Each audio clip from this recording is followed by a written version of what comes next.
Hello, I mentioned Nicholas Hawksmoor in our last video as Christopher Wren's architect on the spot, Deputy Surveyor of Works at Greenwich for the Royal Naval Hospital.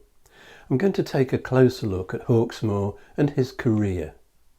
Hawksmoor was born probably in 1661 into a yeoman farming family in Nottinghamshire, an unlikely start for a career in architecture at the time. He must have had a good education. After a brief spell as a clerk to a local justice, he found work with Wren's chief plasterer Edward Googe, moved to London and transferred as an assistant in Wren's office in 1678 or 9, aged around 17. Working with Wren and his team on the rebuilding of the city churches, St Paul's Cathedral, Chelsea Royal Hospital and other commissions, Hawksmoor developed into an accomplished and versatile architect, able to combine innovation and imagination with practicality.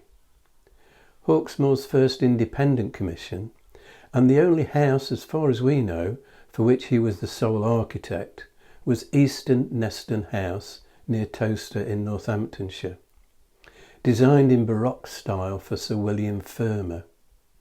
Wren had recommended Hawksmoor to Sir William and advised on the project. A cupola and flanking wings envisaged in the original plan were never built. At All Souls College, Oxford, Hawksmoor added a dining hall, a fellows' room, common room and library, all blending seamlessly into an existing medieval quad. In 1711, an Act of Parliament created a commission for the building of 50 new London churches to cater for a rapidly growing population in the expanding city, funded by the coal tax, initially introduced to pay for reconstruction work after the Great Fire and still being levied. Christopher Wren and John Vanbrugh were among the commissioners.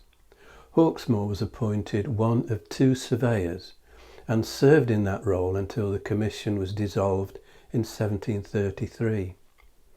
The other post was something of a revolving door, as different architects came and went. Hawksmoor's first partner was William Dickinson, another Wren pupil, who was followed by James Gibbs and in 1717 by John James, with whom he had worked alongside at Greenwich.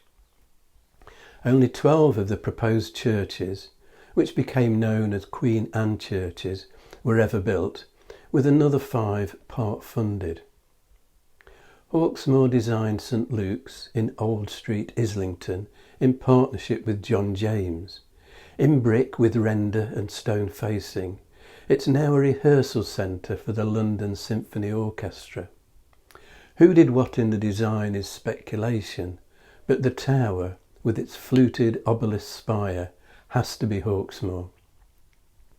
Also in collaboration with John James, St John Horsleydown, Fair Street, Bermondsey, off what is now Tower Bridge Road, which was badly damaged in the Blitz and subsequently demolished.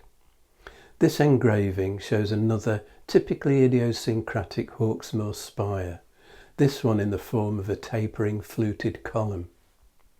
For much of his career, Hawksmoor worked in the shadow of others, firstly Christopher Wren and then Sir John Vanbrugh, who took over from Wren at Greenwich.